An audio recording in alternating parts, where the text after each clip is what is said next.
Ranking Member Warren. Thank you, Mr. Chairman. So, Mr. Trainor, if you're confirmed, you'll be responsible for enforcing the nation's laws barring discrimination in housing.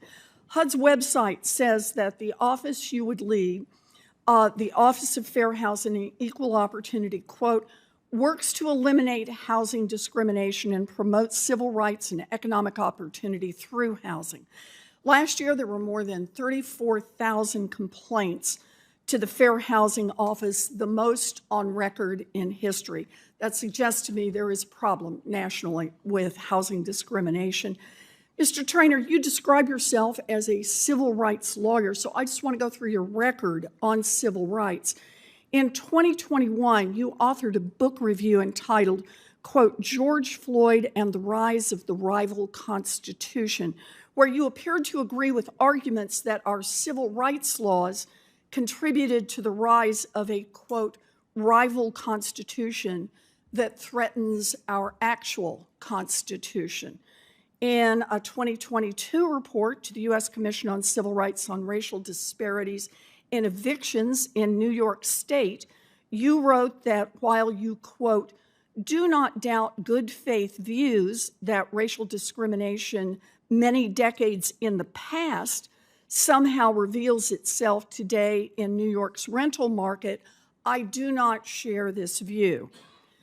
Your current civil rights enforcement role at the Department of Education, you are being sued by the NAACP and other civil rights groups for advancing a, quote, legally flawed and unsupported interpretation of the Civil Rights Act of 1964 and the Equal Protection Clause of the 14th Amendment to the Constitution. Mr. Trainor, given your record, why should we trust that you will fulfill the explicit mission of HUD's Fair Housing Office to, quote, eliminate housing discrimination and promote civil rights?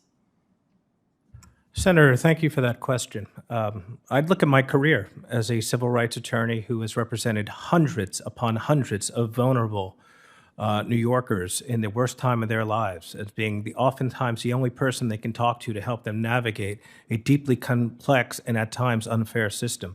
And that is exactly what I intend to do, is to take that experience and to evaluate complaints that come in, investigate that, and vigorously enforce the law if we find violations. There's no doubt about it. That's the problem that I'm trying to probe here, Mr. Trainor. You're currently being sued by civil rights groups. You seem to have come to the conclusion that housing discrimination in New York's rental market does not exist. You've raised questions about the constitutionality of our civil rights laws. Your record is not indicative of someone who will faithfully uphold the civil rights laws. Instead, it reads like somebody who is hostile to the fundamental premise of civil rights. That makes me think you are just not a serious person for this job. So, Mr. Peters, I'd like to turn to you. As the Assistant Secretary for Export Enforcement, you would be on the front lines enforcing our export controls. Now, export controls are a crucial tool for ensuring that countries like China cannot access our most sensitive technologies and ultimately use them against us. So in February, Senator Hawley and I wrote to the Commerce Department to express our concern that BIS hadn't closed loopholes allowing PRC to acquire millions of advanced AI chips. Last month, Senator Banks and I wrote to NVIDIA to emphasize our concerns that its new R&D facility in Shanghai could lead to the diversion of advanced chips.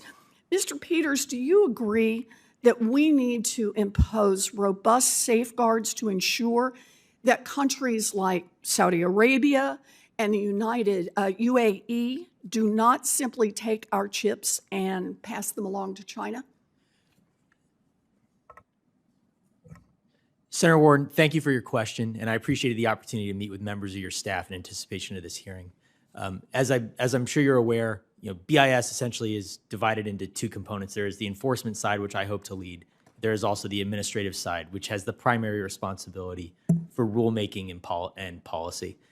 I view my role, should I be confirmed, as committed to the aggressive enforcement. Okay, I'm sorry, but I had a very specific question here.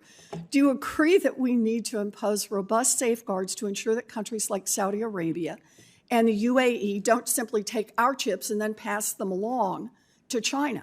I agree, Senator Warren, that we need to be committed to vigorous enforcement of export control laws. Is that a yes or is that a no? Senator Warren, I believe vigorous. Is that a yes or is that a no?